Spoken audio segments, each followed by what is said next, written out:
It is so good to be sitting down with you for this conversation. November being a focus of men's mental health, and I want to get into that for sure a little bit later, right? The stigma around that.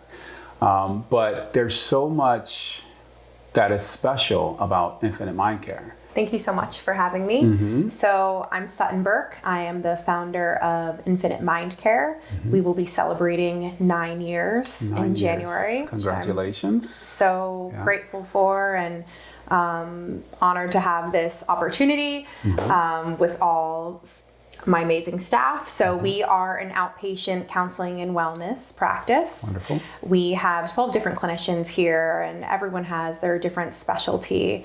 We offer counseling to kids, teens, adults. Mm-hmm. We have a few different specialty programs, one being for first responders, for addictions. Mm-hmm. We have the Caribbean's first ketamine-assisted psychotherapy program as well, which is quite incredible. And we also offer neurofeedback, and we have lots more technologies that are kind of coming into play over the next couple years. But yeah, we've 9 years going strong. All of my staff are trained in EMDR, and amongst a ton of other modalities, a lot of somatic therapy, parts work, CBT, acceptance commitment therapy, and we work with people from all different nationalities. As you know, Cayman is a place where it's very diverse. Over 130 nationalities are here. And so everyone has experience working with multicultural backgrounds. That's awesome. And, trauma, depression, anxiety, stress, ADHD, relationship issues. We deal with a lot of couples counseling as well. And so it sounds like the whole gambit. Whole gamut. I personally do not see anybody for long-term traditional counseling sessions anymore. I do a lot of workshops and presentations and trainings for the corporate world. And I work with people more on a 1 to 3 session basis for capacity and clarity sessions is what I call them. Capacity and clarity. Okay, so now in the layman's term, someone's thinking of that and they're like, okay, what is that? Is that life coaching? Is it, and what's the difference? So I have my background as I'm a master level mental health therapist, but really over the years, a lot of people contact me. They have a loved one that needs to go to addiction treatment. And I have a lot of experience working in the addiction treatment world. As I said, we have an outpatient intensive program here for addictions. So I'll meet with people to talk to them about their families, a kind of a straight shooter, very direct, using a lot of motivational interviewing, somatic work, acceptance commitment therapy, DBT. So combining a lot of my background as a therapist, but also some coaching. And it's just to get down to the nitty gritty of really what's going on, really helping people disarm to get to the bottom of things that maybe they wouldn't feel so comfortable sharing right away, but they're really looking for action. So in those 1 to 3 sessions that I do with people, we're really coming up with an action plan. And that may be to work with one of my other therapists, or that may be to go to a longevity and functional medicine doctor to do some testing to further look into what they're experiencing. And maybe this is a medical problem that requires supplements and different hormones and, exercise and therapy. Or maybe I'm recommending them go to a retreat or, a treatment center overseas for more residential care, more intensive care. But it's really working with people to get clarity on what's really going on. Sometimes we get so bogged down by the story and also trying to figure out what I'm supposed to do next, that we miss really what's at the heart of things and really what's at the foundation of what we could be working on. So trying to get clarity on those things and then just build capacity for what's possible. Sometimes we feel like we're at capacity or we don't understand that we really have more capacity to understand ourselves in a different way, to take on more, to experience life on life's terms. So I think a bit of my mantra and my shtick is, helping people really just have the capacity to feel all their feelings and then to really notice how great life is and the beauty of being alive. So really trying to connect people with that. I think that is what an interesting take on helping people to see, enjoy life, right? To not get so caught up in the day-to-day, right? And to get so caught up in expectations, right? Societal expectations and pressures. And I want to make this maybe even a little bit more localized to Cayman, where you have a lot of high-performing people and industries that require a lot from them. And I'm sure, you've seen your fair share, and your team has seen their fair share of these people who are moving from deadline to deadline, from project to project, handling multiple projects at one time. What's the approach as a professional, right, to sort of help guide someone through that? Sure. A lot of people here have very high demanding jobs, I think all over the world. And really, no matter what industry you're in, it's a subjective feeling too. I mean, I think certain jobs objectively have these high demands on their employees. And then, but subjectively, we might all feel that we're, in a high demand job and it feels overwhelming. Okay. And so sometimes it's just part of the season. And I think if we're talking about, some of the law firms here and accounting firms, they have that busy season where they know up front what these expectations are of them. But it's, how do we take little mini breaks during the day? Like, how do you structure your time? How do you structure your day? How do you, what comes up inside of your body, really starting to feel inward of like, what's happening on the inside when you're feeling overwhelmed? What does that look like for you? How do you connect to yourself and understand yourself, the experience of being in your body when you're going from deadline to deadline to deadline? Sometimes we're on that autopilot mode. How do you check in with yourself and come back home to self in between? And have those little micro moments, those little micro breaks. And sometimes we have to teach people how to just do that and how to sit with themselves. The practical applications of coming back to center, coming back to home, resetting throughout the day as a necessary modality. And catching themselves. Sometimes we don't even realize it. I was speaking to a gentleman this week who is in a very high power, influential position. And, he said, sometimes I need you and people like you to tell me when I'm stressed, to call me out on it, because I don't notice it in myself that I'm depressed or that I'm stressed.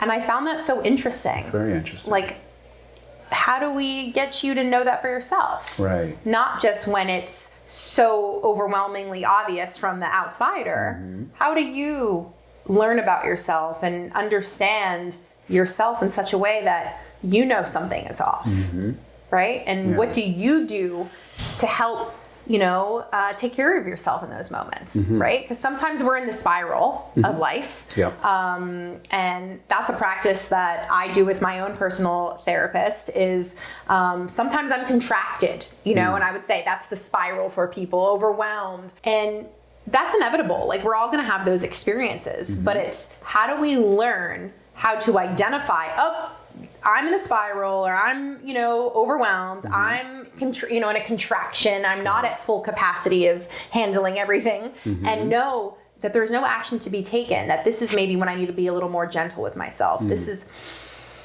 when I need to slow down a little bit more. This is when I need to, maybe just accept that I might need a little more sleep this week, or I might need to not engage in so many social activities this week. How do I let myself recharge and know that this is a contraction? I don't need to reach out to anybody. I don't need to make a decision. Right. I don't need to make a life change in this moment when I'm in the spiral or the contraction. Right. And it's going to pass, and I'm going to feel my feelings, and I'm going to get out on the other side, and then I can figure out everything I need to figure out. I like that. Well, I like that you highlighted that this client is a man. Where I'm from, there's a stigma about men seeking help. One, okay, that's the overarching theme, umbrella theme. Just, I can do it, I can fix it, I can handle it myself, Yes. right? that's just help-seeking behavior.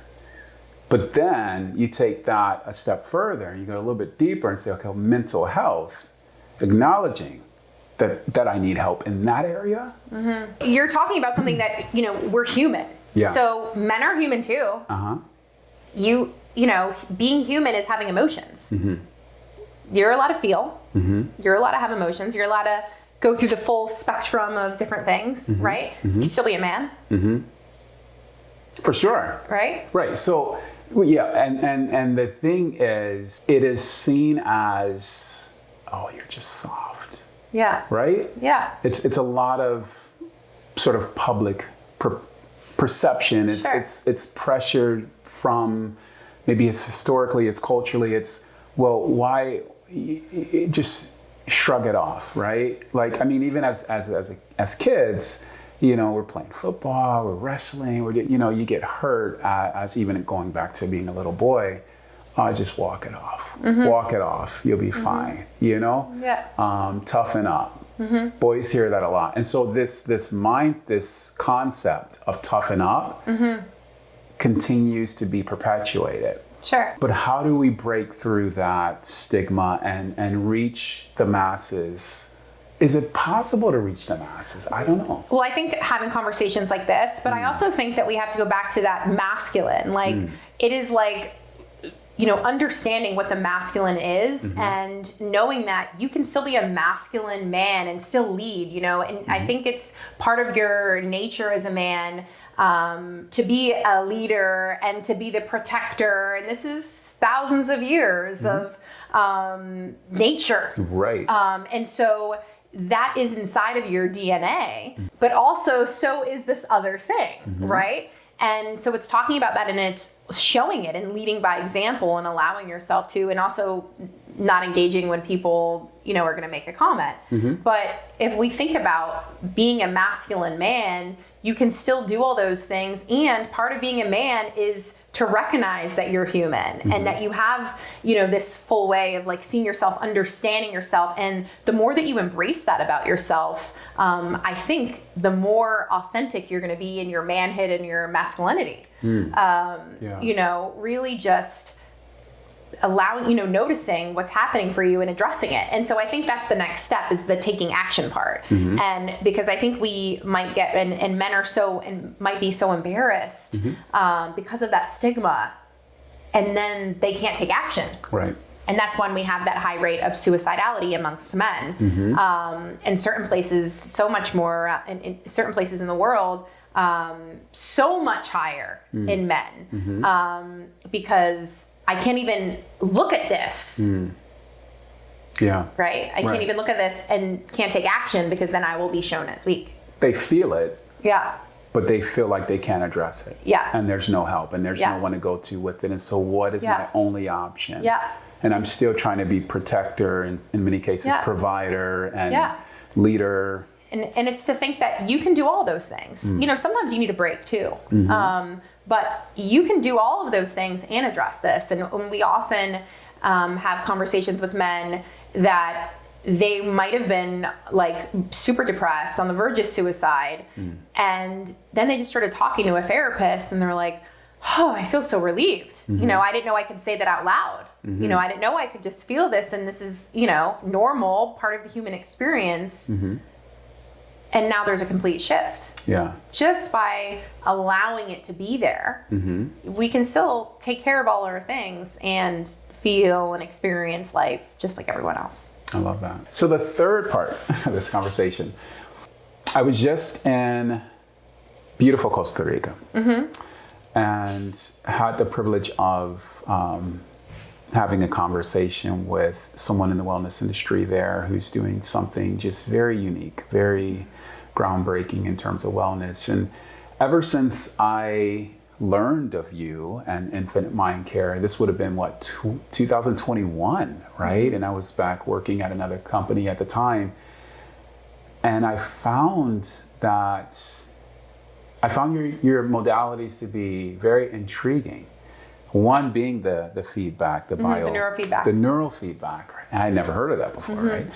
And so maybe tell us your just, you mentioned it earlier, but your modalities and your unique approach and some of the things that you offer. Well, I think it's so important that when we look at counseling and we look at working with people, we're looking at them as their whole person, right? And certain things could possibly impact people's mental health. Like I said before, could be, their physical health could be impacting. If they need more vitamins, they need more, their hormones are off. Food impacts our mental health. And certainly it shows up in the brain. And, I'm really looking here at brain health. When we talk about, Infinite Mindcare and, looking at the mind, which then impacts everything. So for neurofeedback, we start with a QEEG, which is basically, it's called a brain map. And this is reading our brain waves. And, from there, we can't diagnose people with this test, but by looking at that, it just gives us a bigger picture of what's happening in the brain, through the, verbal kind of interview, clinical interview, we get to see more things that are going on, and it just gives us a bigger picture. And with neurofeedback, this is just basic brain training. The equipment that we use, there's nothing being inputted into the brain, but by reading the brain waves, then we are able to do some brain training where it's incredible to see and to experience. Did you do it? I have not done it yet. I know you. So coming soon. Yes, Okay. we'll have to get a video and do a little podcast after that. I love it. And so it's just this brain training of how really understanding how to relax your body, this emotional regulation that it's reading your brain waves and then it's giving you feedback and then you need to do something to then the equipment to continue to work and for the neurofeedback to work. It's quite incredible. It's like a brain game in a sense. It's a bit of a brain game, but you're actually getting to see it live in action work. And you can really notice a difference. Neurofeedback requires about 20 to 40 sessions. For someone who has more complex childhood trauma, it's going to be a bit more. But after about 5 sessions, people see an incredible change in their sleep. It's one of the first things people notice. It is amazing for ADHD. And something that I'm going to start talking about on my personal Instagram page coming up is some feedback that I got from my own children. I think anybody who meets me knows I have pretty high ADHD. I'm pretty much an ADHD, walking poster child. And my children also have ADHD. And I was recently speaking with a neuropsych who just did assessments on them, and she was giving me her recommendations. And the first thing she recommended was getting a QEEG and doing neurofeedback. And she doesn't know about what I do or my business. And so she's a neuropsychologist who does not do neurofeedback herself. She's not a technician, a practitioner of neurofeedback, but that was her first recommendation. And it's because of the evidence and the results that we see that doesn't require that medication. And for some people, medication is required for ADHD and for other things. And it's not to say someone who gets neurofeedback now, who's had a lot of help with neurofeedback, is not going to need medication in the future. Maybe they're going to need meds as well, but it's something that does make a huge difference. And it's cool technology, and we have lots of different modalities that really complement counseling and support people in just being able to do counseling better and be in the experience. And so the neurofeedback then, it sounds like it addresses a whole host of challenges. Absolutely. Right? Oh yeah, I mean, it's endless. Any other unique modalities that you utilize here? Certainly. So we have the ketamine-assisted psychotherapy program. We do this program in conjunction with Doctors Express, who administer the medication. We do not keep or give anybody medication here. But we have a lovely therapist who is trained in trauma and grief, and she's been doing therapy for over 10 years, Alyssa Gross. And she also has a certification in psychedelic assisted psychotherapies. And It's such an amazing program. We follow a protocol by Oxford and Johns Hopkins. And basically anybody interested goes on our website, fills out a questionnaire to see if they even qualify, if they come in for an assessment, kind of find out what's really going on for them, and then send them over to Doctors Express for a medical. And then it's a 15-session protocol, 3 prep sessions, 6 medicine, and 6 integration. And so it's really working with someone in those prep sessions to understand what's going on, what are their goals, what has stopped them, like what previous therapy they've done, what medication they've done, and where they've come to with that, also creating that therapeutic relationship, and understanding the medicine.